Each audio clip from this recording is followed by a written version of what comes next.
Hello everyone, it's Mxiety, mental health talk show host and advocate, Twitch partner and Streamloots partner, here today to talk to you about finding your streaming identity.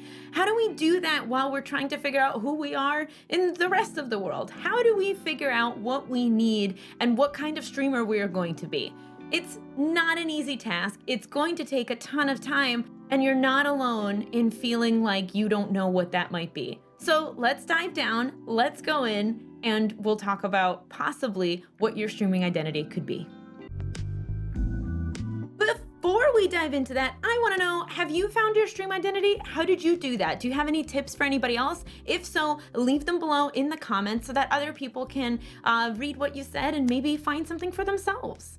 Don't forget, I am a mental health talk show host and advocate. I am not a mental health professional. If you're really feeling like you need to figure out where you are and who you are as a person for your identity, definitely consider talking to a mental health professional or reaching out to local services that are professionals in your area.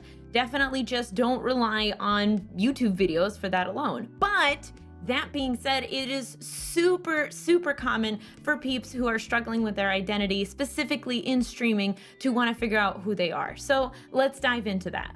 The first thing that I recommend, and probably every other video that you will ever see will recommend you do, is go in and watch a ton of streams. Go to DLive, go to Facebook, go to Twitch, check them all out and figure out, what are these people doing? What makes them different? Why, if you have streamers that you regularly watch, sit down and ask yourself, why do I watch the people that I watch? What about them is interesting? Not just like general what about their personality is interesting? What about their gameplay is specific to you?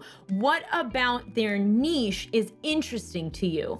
The other reason why you need to watch a ton of streams is not what you'd expect. It's actually so that you know what's not there.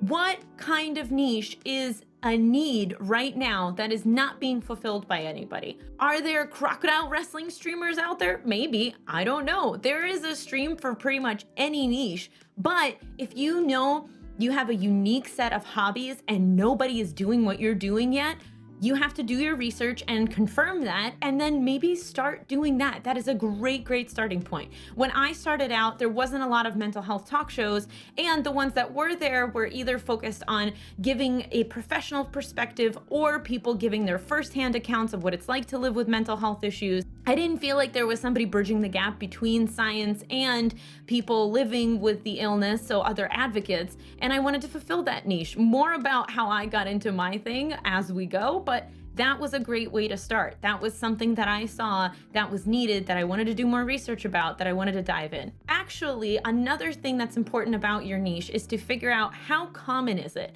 So when I started doing that, I figured, hey, there's not a lot of people doing this. That means I'm gonna have to carve out a niche, and definitely ask for help and advice for people in the space who are already doing it, who already have a ton of experience.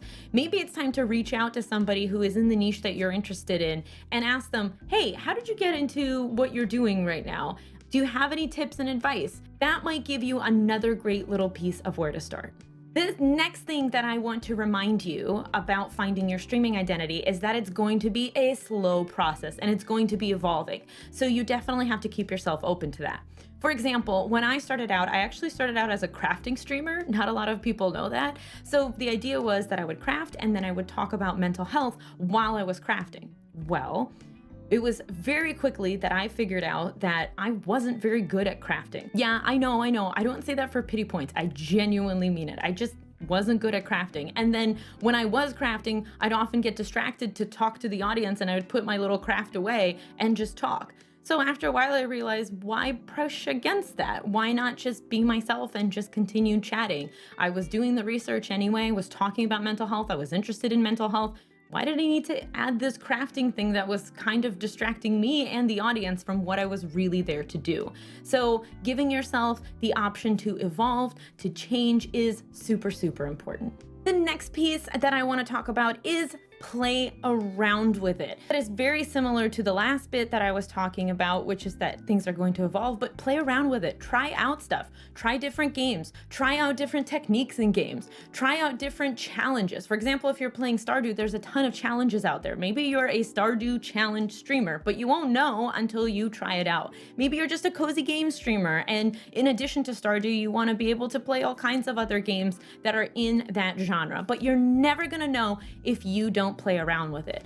You cannot make this a chore. If you start feeling like streaming is just a chore and it's something that you have to do and something that you're forced to do, you're very quickly going to become tired of it, just like anything else. You need that intrinsic, meaning internal motivation that keeps you going, that keeps you interested in the subject, and it gives you a reason to turn on that go live button that is beyond just, I guess I should go live. Give yourself a motive and play around with whatever it might be. But as soon as you make it a chore, you're gonna stop being interested in it. I can almost guarantee it. So try not to. And finally, the biggest one, the big kahuna, figuring out what exactly are you doing? Well, the way to do that is to ask yourself, what is a topic that I can talk about for hours? Literally, when they were allowed at social gatherings or meeting new people, what is the thing that I would talk their ear off that sometimes people would walk away and be like, wow, this person sure is really into Transformers or Valheim or something else.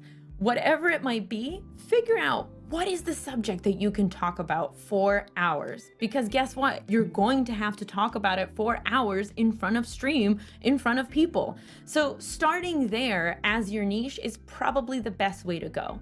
Yes, it's important to think about what your niche might be in comparison to other people, how many people are doing what you like to do. That's all important. But at the end of the day, going back to that intrinsic motivation, if you don't have a reason, if you don't have a focus on the thing that you love the most, if you don't have a purpose behind why you want to talk about this one thing, that passion, that burning passion that keeps you talking about it for hours, you're probably also going to lose interest in it. And that's different than losing interest in finding a new passion. That's totally fine. A lot of streamers do that. A lot of streamers start out in one thing and end up in another thing. That's totally okay. I'm talking about the fact that if you, let's say you're going to be a Fortnite streamer, but you hate Fortnite, how many streams are you really going to be able to do while playing Fortnite? So really be kind to yourself. As I always say, be patient with yourself. Learn how to play around with it, learn how to be forgiving, figure out what niche is out there, and just start. That's the best thing you can do. By the way, we made a video on how to press go live when you're super anxious, so be sure to check that one out. And while you're doing that, make sure to subscribe and like and comment and hit that notification bell, because there's a lot more videos like this incoming for you. Don't forget, Streamlets is with you every step of the way, and we're glad to have you here. Thanks so much. I will see you on next time. Bye.